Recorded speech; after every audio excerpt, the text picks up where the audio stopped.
Information કામની લાગે તો સબસ્ક્રાઇબ કરવાનું ભૂલતા નહીં.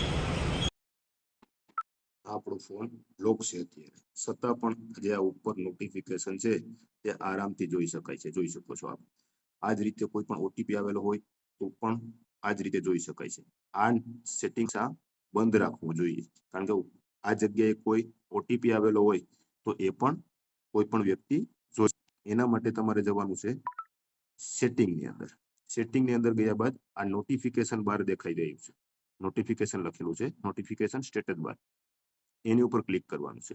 એની ઉપર ક્લિક કર્યા બાદ આ જે પેલો ઓપ્શન આવે છે લોક સ્ક્રીન, લોક સ્ક્રીન ઉપર ક્લિક કરવાનું છે. લોક સ્ક્રીન ઉપર ક્લિક કરશો એટલે આ ત્રીજા નંબરનું જે ઓપ્શન છે show notification all detail on lock screen, એની ઉપર ક્લિક કરવાનું છે. અત્યારે હાલમાં ઓલવેઝ છે, એટલે બહારથી નોટિફિકેશન ફોન લોક હોવા છતાં પણ જોઈ શકાય છે.